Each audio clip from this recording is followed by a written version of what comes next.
Assalamualaikum warahmatullahi wabarakatuh. Saya Syarafuddin Nawawi, CGP Angkatan 5 dari Sumeneb. Sekarang saya berada pada modul 2.2 pada kelas 130A. Menurut Aristoteles, seorang filosof, dia berpendapat bahwa mendidik pikiran tanpa mendidik hati adalah bukan pendidikan sama sekali.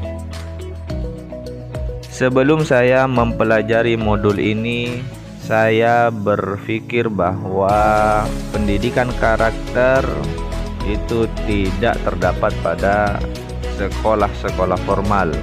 Sekolah-sekolah formal hanya mempelajari bagaimana berkembangnya pikiran, bagaimana berkembangnya keterampilan yang ada pada murid. Tetapi setelah saya mempelajari modul ini, saya berpikir bahwa penting pendidikan karakter untuk dikembangkan pada pembelajaran yang ada di sekolah. Sebelum itu juga pembelajaran banyak berfokus kepada guru. Pembelajaran banyak menggunakan metode ceramah. Hal ini tidak sesuai dengan pemikiran KHD bahwa pendidikan seharusnya berfokus kepada murid. Seorang pendidik sama halnya dengan seorang petani, di mana pendidik hanya bisa menuntun tumbuh kembang yang ada pada murid. Pada modul 1.4 saya belajar tentang budaya positif, di mana pada budaya positif ada materi tentang restitusi. Restitusi bertujuan untuk membantu murid dalam menyelesaikan masalahnya serta menjadikan murid menjadi pribadi dan karakter yang lebih kuat ketika kembali ke dalam kelompoknya. Ini adalah segitiga restitusi. Langkah yang pertama adalah menstabilkan identitas, langkah yang kedua adalah validasi tindakan yang salah, sedangkan langkah yang ketiga adalah menanyakan keyakinan. Pada modul 2.1 saya belajar tentang pembelajaran berdiferensiasi, di mana tujuan dari pembelajaran berdiferensiasi ini adalah memenuhi kebutuhan murid yang beragam yang ada di dalam kelas sebagai tujuan utama. Ada 3 hal yang sudah saya pelajari pada modul ini.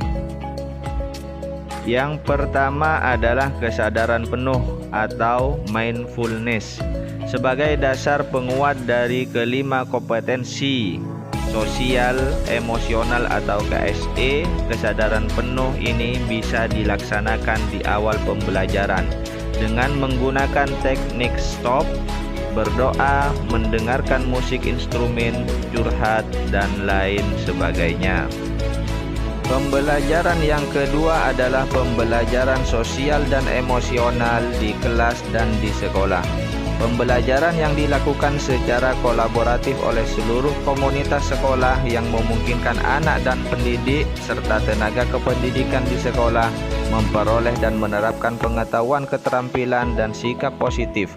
Dengan pembelajaran KSE di kelas dan sekolah ini dapat diterapkan dalam pembelajaran eksplisit, integritasi dengan pembelajaran di kelas, serta menciptakan iklim dan budaya di sekolah. Pembelajaran yang ketiga, saya belajar tentang 5 kompetensi sosial dan emosional atau KSE. Yang pertama adalah kesadaran diri, yang kedua mengenai manajemen diri, yang ketiga adalah kesadaran sosial, sedang keterampilan yang keempat adalah keterampilan berelasi, dan yang kelima adalah pengambilan keputusan yang bertanggung jawab. Beberapa perubahan yang saya rencanakan adalah penerapan yang akan dilaksanakan terintegrasi terhadap pembelajaran yang ada di kelas. KSE ini dengan menggunakan metode mindfulness. KSE yang saya rancang untuk terintegrasi kepada pembelajaran menggunakan metode mindfulness diantaranya adalah membaca doa, membaca surat-surat pendek, merelaksasi tubuh dengan menghirup nafas dan mengeluarkan secara pelan-pelan.